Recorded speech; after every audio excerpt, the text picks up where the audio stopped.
애착과 관련해서 또 중요한 오해가 한 가지 있죠. 아이들을 훈육하면 아이들 정서에 문제가 생기고 애착 형성에도 문제가 생긴다. 아이들 훈육 관련 고민 정말 많으시고 정말 많이 질문을 해주시는데요.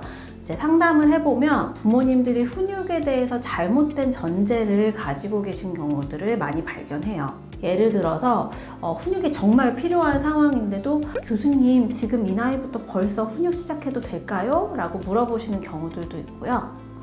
제가 훈육을 너무 세게 하면 아이 애착에 문제가 생길까 봐 걱정이 돼요. 애가 싫어하는데 혹시 정서에 문제가 생기는 건 아닐까요? 하시는 분들이 꽤 많으세요. 특히 훈육을 하기로 마음을 먹고 시작하시고도 아이가 울고 불고 떼쓰고 말을 안 들으면 제가 훈육을 해서 애 성격이 나빠진 것 같아요 라고까지 말씀하십니다. 이렇게 오해하시는 이유 중 가장 큰 건 훈육과 아이를 사랑하는 것, 이 두 가지가 반대 개념이라고 생각하셔서 그래요. 이건 양육에서 훈육과 아이에 대한 애정, 이 두 가지가 의미하는 바에 대해서 정확히 이해를 하지 못하셔서인데요. 부모 양육 연구와 또 교육에서 가장 기본적으로 설명한 이상적인 양육 형태가 뭐냐고 했을 때 지금 학계에서 가장 대세가 된 이론은 바움린드라는 학자가 주장한 양육 스타일이에요. 이 이론의 핵심이 뭐냐면 부모가 적절한 통제와 적절한 애정, 이 두 가지를 쏟아야 아이들이 가장 잘 자란다라는 겁니다.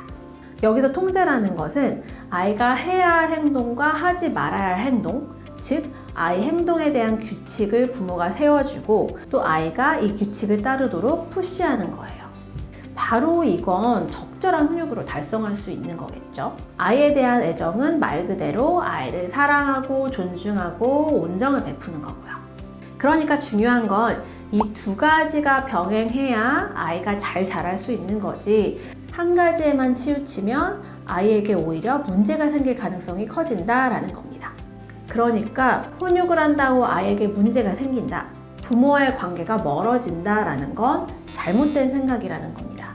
적절한 훈육과 애정, 이게 1960년대에 나온 이야기인데요. 아직도 많은 학자들과 임상가들이 이 두 축이 올바른 양육에 있어서 핵심이라고 이야기를 하고, 또 구체적인 양육 행동에 대한 지침이나 논의를 할 때 이 이론에서 시작할 정도로 양육에 있어서 굉장히 핵심적인 내용입니다.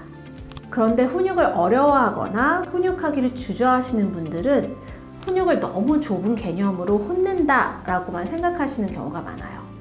제가 이전 영상에도 말씀드렸지만 훈육은 아이들이 사회에 적응하고 독립할 수 있게 도와주는 게 목적이라서 아이가 규칙과 행동의 한계를 배우고 또 그 규칙을 습득할 수 있도록, 습관화할 수 있도록 도와주는 겁니다.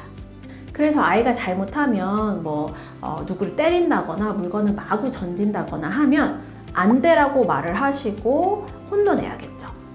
그러면 아이는 당연히 기분이 좋지 않습니다. 그리고 자기 욕구에 반하는 행동을 해야 되니까 당연히 힘이 들겠죠. 훈육하는 과정에서 떼쓰고 울고 할 수도 있습니다. 엄마 미워, 아빠 미워 이런 말도 할 수가 있어요. 그걸 보면서 부모님 마음이 안 좋으실 수는 있겠지만 그렇다고 훈육을 하는 게 아이의 정서를 망치지는 않습니다. 훈육을 한다고 해서 아이가 엄마 아빠의 애정을 느끼지 못하는 게 절대 아니에요.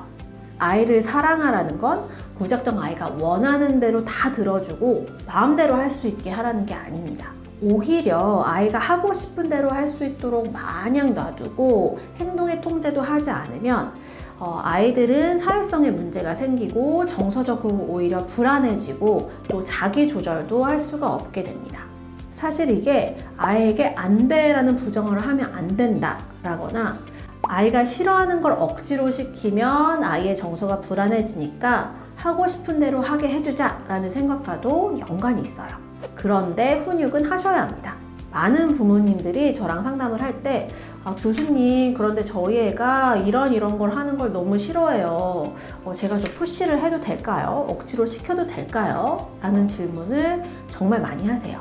그럴 때는 이게 정말로 아이가 살아가면서 필요한 것인가, 아이가 습득해야 할 생활 습관인가를 생각하시면서 결정하시라고 말씀을 드립니다.